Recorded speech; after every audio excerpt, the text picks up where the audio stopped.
Saddick Adams has joined us, and the obvious question for him is, Saddick Adams, how did the GFA explain the exclusion of Jeffrey Schlupp? No proper technical explanation as to why he was not included in the team. Basically, Otuado wants to concentrate on those who have been named, and pointing out that he doesn't want to comment on players who have been left out potentially because they may come back and the explanations may not be palatable. In terms of football, why and how they were not they are not making the squad. For Jeffrey Schlupp, for instance, from what I gathered, he's not been part of the team for some time now. They think that even when he comes to the Black Stars, he's not had a very considerable good number of games for the team. He doesn't gel well with the what colleagues. Position does he play on the field? Well, for his club, Crystal Palace now, in midfield, but very versatile. He's typically a left back for so many games before he even was switched to the midfield position to augment their team for quite a number of games. So he could play the left back in case Baba Rahman is injured? Yeah, he was supposed to be a backup for Baba Rahman. But he can also play in the middle? Yeah, he's played like 18, 19 games for Crystal Palace under Vieira. He's been mostly used as a midfielder. So why were many sports journalists concerned about Jeffrey Schlupp? So those of us who don't know him that well. Because of his form. He's the only Ghanaian player. Yeah, he's in a very good form.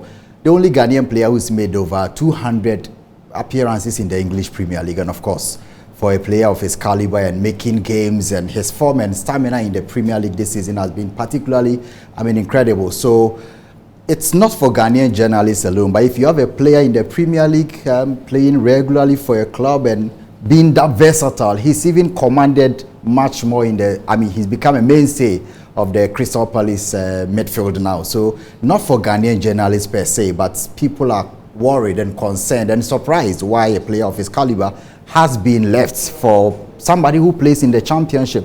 If you even want to compare him to Baba Rahman, then Baba plays in the Championship. So if a player is that much in form and can offer so much in midfield and at left back where he's naturally adept, it raises a lot of eyebrows. But again, he hasn't been that particularly good for when it comes to Ghana, and one of the reasons. So we're looking for a partner to Thomas Partey. Have we found one?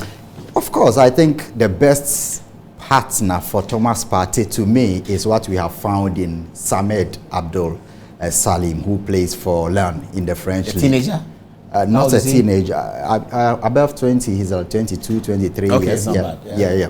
And this will be the first time he will be, he was making a debut for Ghana in this. Debut? So of course, he's never been called. He's never been called. So how did he get called now? He plays for who? He plays for Lyon. He moved from Lyon in France. Yeah, in France, from Clermont to Lyon for €5 million this season, and he's been very much one of the top players in France. And Lyon are second to Paris Saint-Germain in the league, and you can imagine. Oh, Lyon are second? Yeah, they are second. Oh, Only 5 points between them. Not Marseille, between them and Paris Saint-Germain. And he's been orchestrating the midfield for Lyon. So much for them that he's the best tackler in the team, and raised at the second best in terms of interceptions in the French league. And his height, I know you know very well of Mayanga from Port Manson. He plays very intelligent and blocks the opposition attack so well, and his awareness is so he's a classic defensive midfielder, is that correct? Classic defensive midfielder who can free Thomas Partey much more. Partey has eye for long range passes, and when the defensive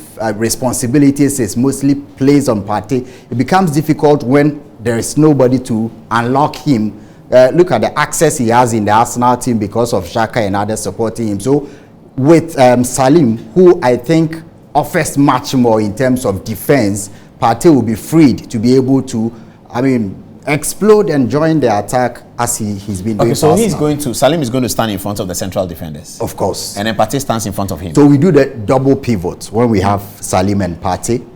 It's a withdrawn type of midfield because we are not particularly good when it comes to defending. And our back four have not been that established. You have a double pivot of Salim and Partey, who will be withdrawn much more. One of them will be the ball carrier, water carrier of the team, blocking the opposition attack and offering support to Partey to explode forward and so we have on the screen now your 11, Saddick Adams. That's what it is. So in goal you have Lawrence Atizigi. Atizigi is your goalkeeper, not Ofori. Ofori is out. Ofori is out and Wolcott is out. So Wolcott is in the team. He's joining them to Qatar, but he's not in the 26. He's not in the final 26. So this goalkeeper is from where? Which country? He plays for St. Gallen. St. Gallen in Switzerland. In Switzerland. Yeah. And that's your first choice goalkeeper? Because he appears to have some command, not command per se, but he knows the defenders much more than all the goalkeepers in the personally team. knows them? Personally, so because he's been in the team for a long time. So he's a language? He's a Ghanaian. He played in Volta. Does he speak Ghana? Does he speak Akan? Does he speak the language the players speak? He speaks all but the three languages. But that's very important. Very important. But Wolcott was not speaking the Ghanaian language. That's why people were nervous about him. Yeah, I think it's also because of his stature. To me, you know, Ghanaians and how we want our goalkeepers like tall, big. Or tall and big. Robert Mensah and Nana Beyi Cranston were tall and big and all that. But so when you are in that form of stature, any ball that passes through the defenders, once it gets penetrated, it becomes difficult. So Wolcott has conceded much more goals, and even for Atizigi, in 15 games this season, he's conceded 24, but he ranks at the second best goalkeeper in the Swiss league. But Swiss league is not very competitive, Not competitive, but we do not have, goalkeepers. So Has Kotoko goalkeepers cannot make it? The Kotoko goalkeeper is there, Danlad. But he's not your first choice.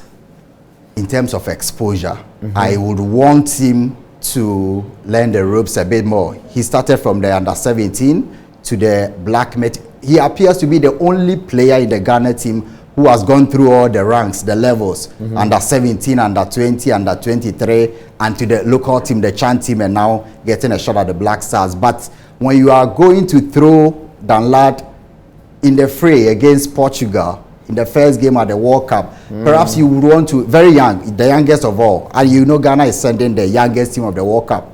I see. Of course, in 2010 we had the youngest team. In 2006 we had the youngest team. In 2014 we had the youngest team, and is repeating again. So of all the 4 times that the average age is what? 24.7 thereabouts. Yeah. I see. Yeah.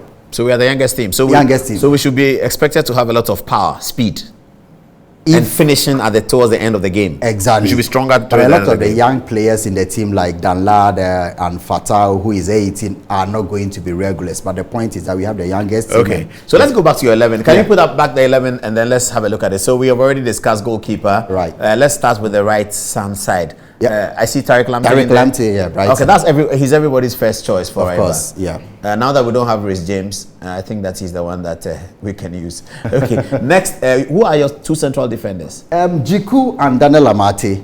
Everyone seems to talk about that pair as well. That's the pair that took us through to the World Cup, isn't it? Of course. Okay. Who do you have at left back? Gideon Mensah. Oh, you don't have Baba Rahman. Yeah, Gideon has been in a very good form for Ochere, and I think that he offers more in attack. Baba has the experience, but comparatively, you would want to pick Gideon because of his form throughout the World Cup qualifiers. He seemed to be in sync with the centre backs, and that helps more. Otuado has been trying to apply the 3-back system, but I am not a subscriber of that because of the suitability of players you require. It is a system that requires players who adapt so well, and if you want to play one of our informed players in centre back, that's Mohamed Salisu of Southampton. He's just made 2 appearances for the Black Stars. You want to start him, then you want to do a 3-back where all the 3 But you don't have Salisu in your team. I don't have Salisu, but but if you had Salisu in there, can you put back this lineup? If you have Salisu in there where you have a back 3, does that not give us a bit of stability? Yes. Yeah. And confidence? It gives you stability, but how? You cannot put him there whilst you have Tariq Lamptey also. No, Tariq Lamptey then will play a double 2. So you play Tariq 2 and play 7. Lamptey will be on the wing. On the wing. So you play 2 and play 7. Yes, so that's Gideon. What happens to Gideon Mensah then? So Gideon doesn't play? No. Because then you're going to have 3 central defenders. Yes. So 1, 2, 3. So you have the left-footed central defender will be looking after the left back position. That means that you would have to take one from the midfield too. You understand? So you are going to crowd the defense with 5 players. No, when you have 3 there, Lamptey over there, then you pull one from the top to the left. To the left. That's where Jeffrey Schlupp would have been excellent.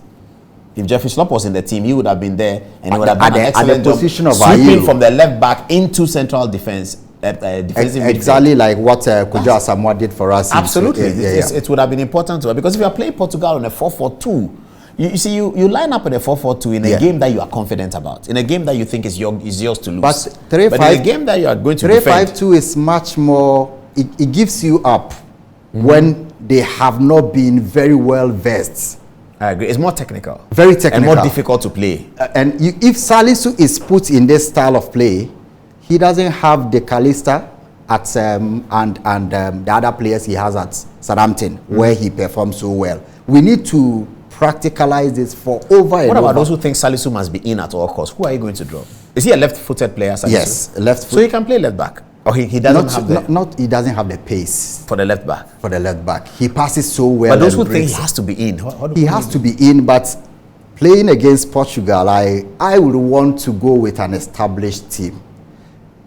It counts a lot. You can't go to the World Cup and start rehearsing in your first game. I get it. That's basically so you want an established. So you want like a continuation from the Nigerian game.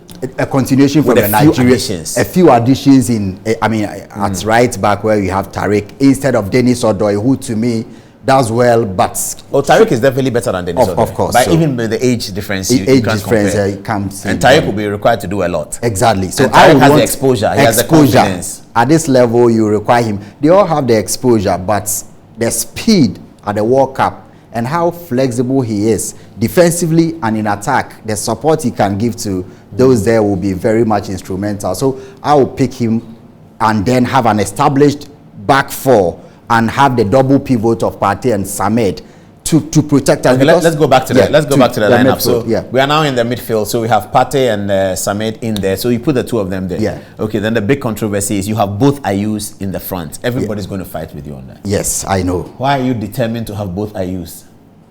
Andre, because of the big game experience.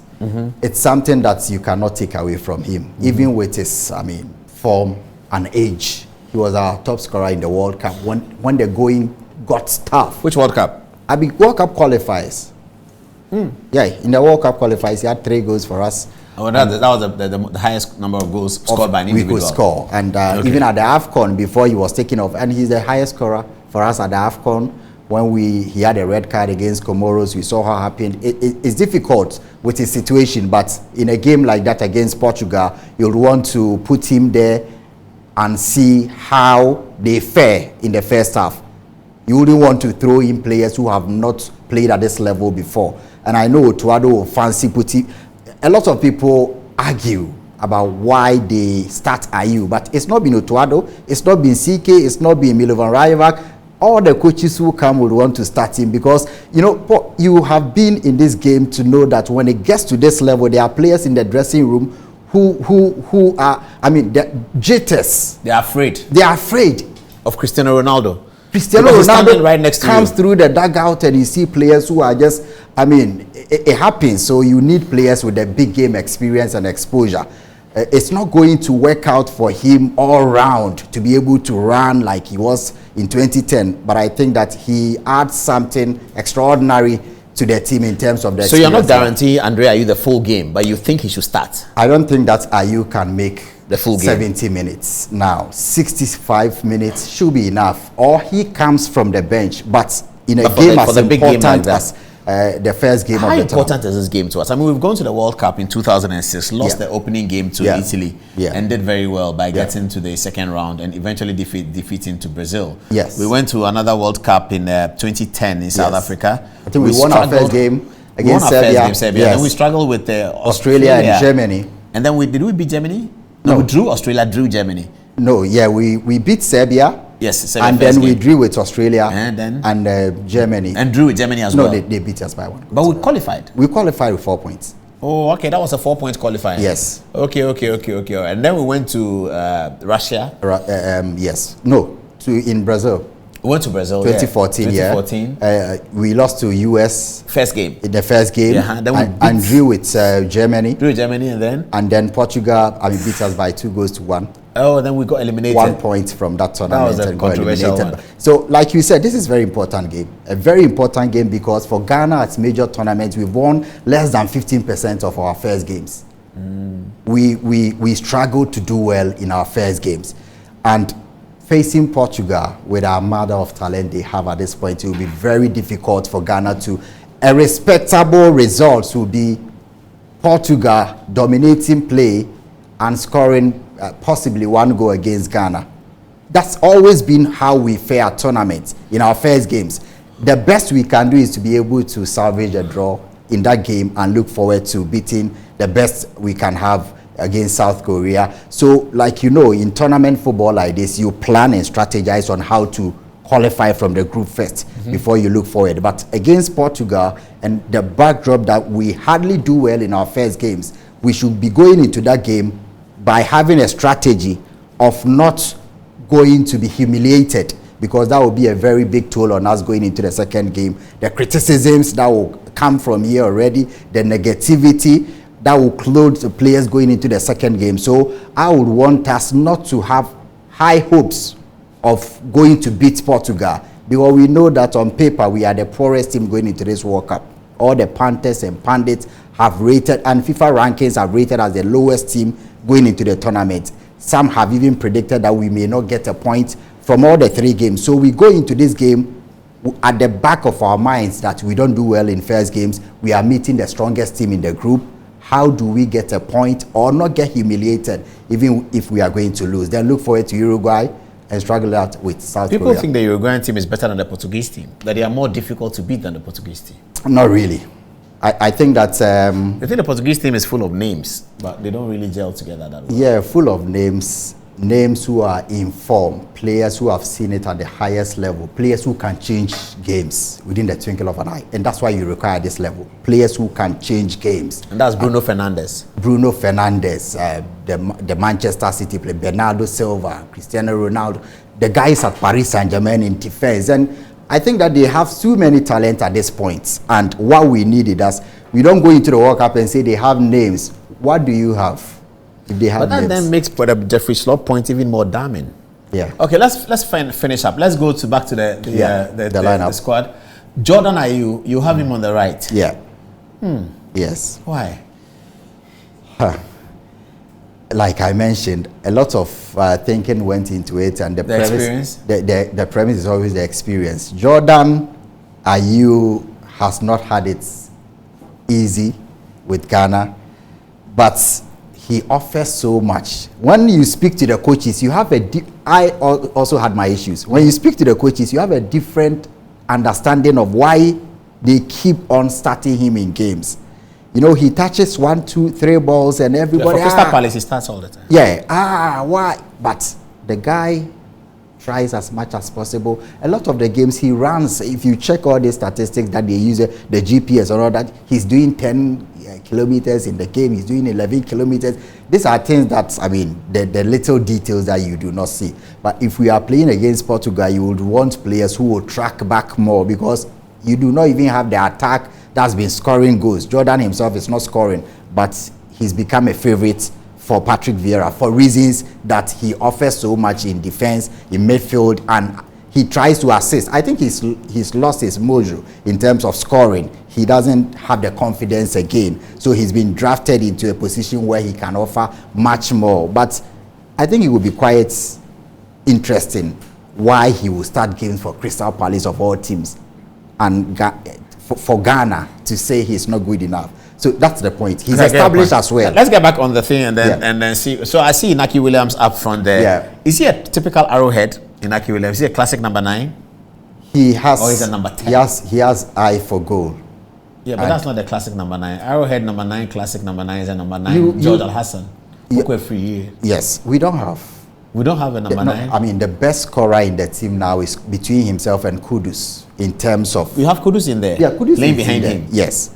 People talk about Kudus as a lack of experience. He hangs on the ball too long, something like that. It's for Otuado to... But he said Kudus is a natural threat to any defensive setup. So I think I like him on the field. Behind Inaki is that kind of striker who, not your typical center forward, but with support and incisive passes. He can be very dangerous from either side of the goal area. So you put Kudus behind him. That will be for me. And I have seen Kudus in that position for Ajax.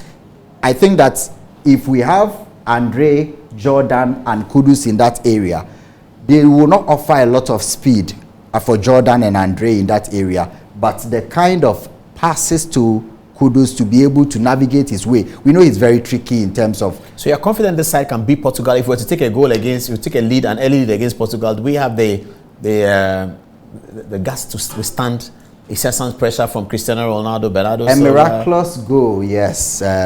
You don't see us putting a ball in Portugal's net? Anything in football, anything can happen in football, you know. Yes, but I know that. I'm sure they will score too, but we'll be able to withstand the pressure. Do you think we can score twice against Portugal?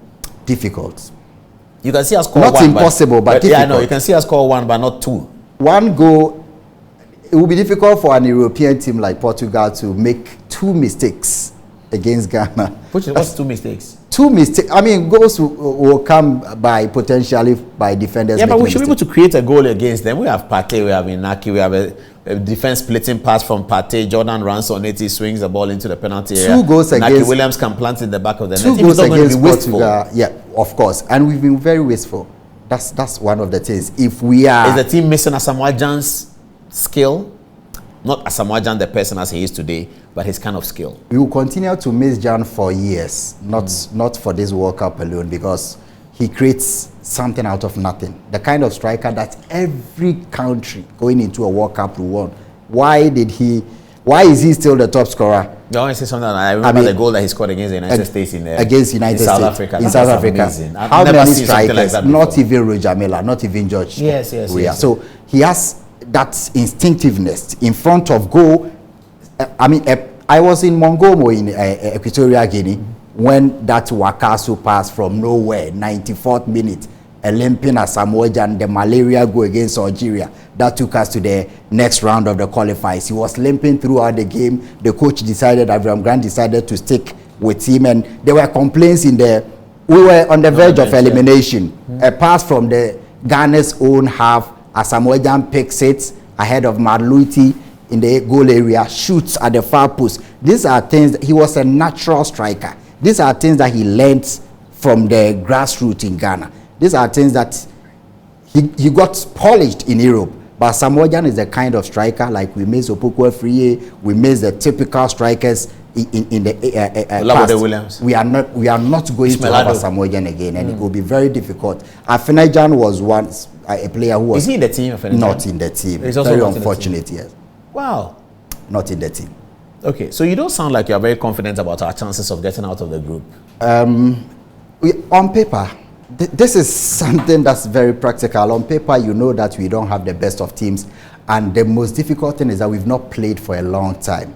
If we had a team like in 2006 where a core had played consecutively, consistently, I mean, Michael Essien has the ball. He knows that this is where this person is, his weaknesses and strengths. Matthew Amwa does this, Asamoah Gyan is that. Stephen Appiah just picks a pass in center, turns around, knows that Gyan will run behind the defenders. That kind of cohesion. So you do not necessarily need big name players. You need a team. And we had a team in 2006 with Muntari, the core who had moved from the 2001 youth championship in Argentina, where they played second to the likes of Saviola and De Alexandro. So they knew themselves from under 17, under 20 to the Olympic team in Athens before they got promoted to the World Cup. So this was a core of 7 or 8, including John Mensah, who had played among themselves for years.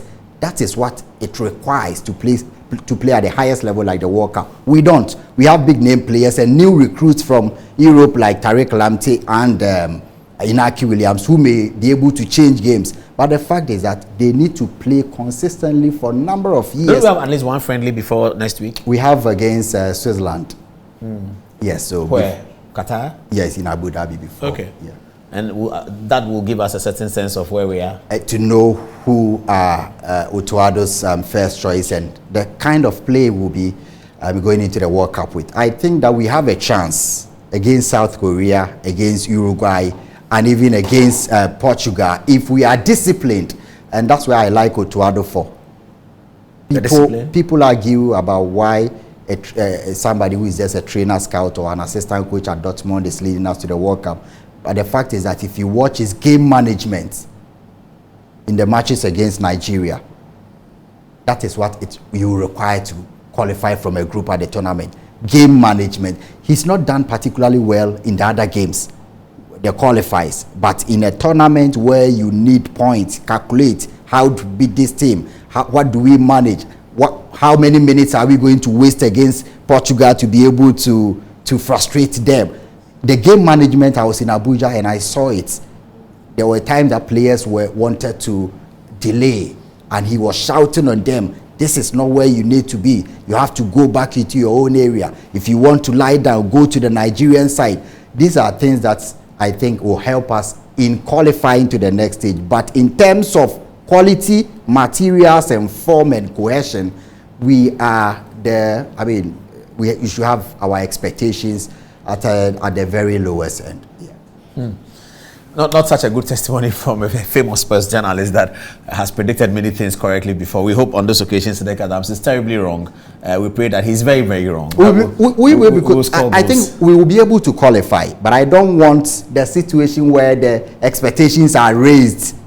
We are Ghana, we are red, gold, green. We raise our expectations. Yeah, Portugal have we won the African Cup of Nations 4 times. Yeah, that's we went to the World Cup and we defeated Czech Republic. Over 40 years ago, and when Comoros beat you, we've only won 2 games out of 10 in this year. Won 2 games out of 10. Andre Ayew, Abedi Pele's son. The 2 games that we won this year give us 2 minutes. Against Nicaragua and Central African Republic. These are the only 2 games we won this year, against Nicaragua and Central African Republic. So these are things that... These are the reality. Yeah, realities, of course. Okay, I'll leave it here. Thank you very much, Saddick Adams.